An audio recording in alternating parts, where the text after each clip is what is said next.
সন্তানকে দেখতে এসে দীর্ঘ ৮ মাসের বন্দি জীবন পার করে অবশেষে আন্তর্জাতিক নারী দিবসে নিজের দেশে ফিরলেন ফাল্গুনী। বাংলাদেশের কারাগারের সাজা ভোগের পর বিজিবি ও বিএসএফ এর পতাকা বৈঠকের সিদ্ধান্ত অনুযায়ী সীমান্ত দিয়ে তাকে ভারতের কাছে হস্তান্তর করা হয়। প্রতারণা, কারাবাস আর কাঁটাতারের কঠিন বাস্তবতার ভেতর দিয়ে পার করা এই ৮ মাস যেন এক নারীর সংগ্রামের গল্প। চুয়াডাঙ্গার প্রতিনিধির পাঠানো তথ্যচিত্রে মাসুদ হাসানের প্রতিবেদন। আমি দেশে ফিরতে পারছি, এটা আমার কাছে অনেক বড়। আমি ভেবেছিলাম যে আমি কখনো দেশে ফিরতে পারবো না।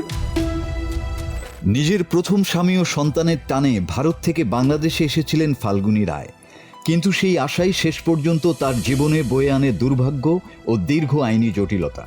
স্বামীর মারধর, পাসপোর্ট ছিনিয়ে নেয়া, সীমান্ত পেরোতে গিয়ে আটক, সব মিলিয়ে শেষ পর্যন্ত তাকে ৮ মাসেরও বেশি সময় কাটাতে হয়েছে বাংলাদেশের কারাগারে।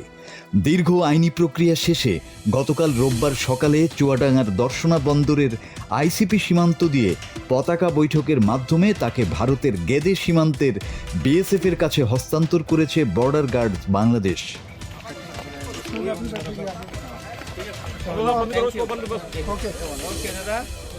ফাল্গুনী রায় ভারতের উত্তর ২৪ পরগনা জেলার বনগাঁ থানার সিংড়ি ট্যাংরা কলোনি গ্রামের বিশ্বনাথ রায়ের মেয়ে। বনগাঁর ট্যাংরা কলোনির বাসিন্দা ফাল্গুনীর সঙ্গে বিয়ে হয়েছিল বাংলাদেশের পিরোজপুরের স্বরূপকাঠির বাসিন্দা গৌরাঙ্গ সরকারের। অভিযোগ রয়েছে, পরিচয় গোপন করে ভারতে গিয়ে ফাল্গুনীকে বিয়ে করেছিলেন গৌরাঙ্গ। সেখানে তাদের একটি পুত্র সন্তানও হয়, কিন্তু বছর ৬ আগে হঠাৎই ছেলেকে নিয়ে বাংলাদেশে চলে আসেন গৌরাঙ্গ এবং ফাল্গুনীর সঙ্গে সব ধরনের যোগাযোগ বিচ্ছিন্ন করে দেন।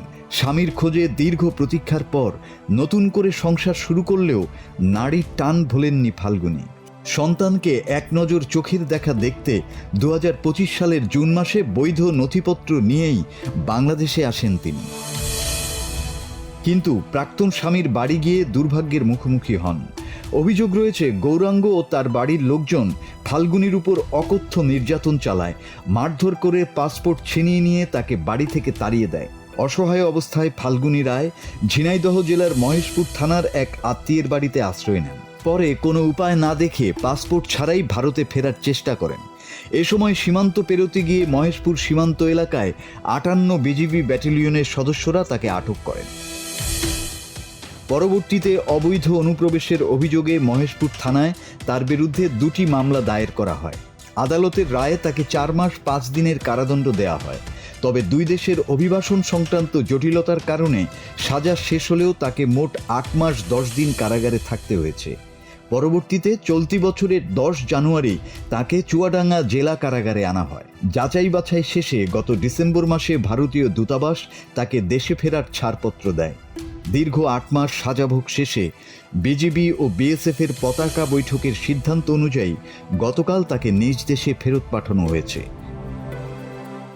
আন্তর্জাতিক নারী দিবসের দিন ফাল্গুনীর এই ঘরে ফেরা যেন প্রতীক হয়ে দাঁড়ায় এক নারীর সংগ্রাম, প্রতারণা ও সীমান্তের কঠিন বাস্তবতার বিরুদ্ধে লড়াইয়ের গল্প, যেখানে দীর্ঘ পথ পেরিয়ে শেষ পর্যন্ত নিজের দেশে ফিরে যাওয়ার সুযোগ পেলেন তিনি।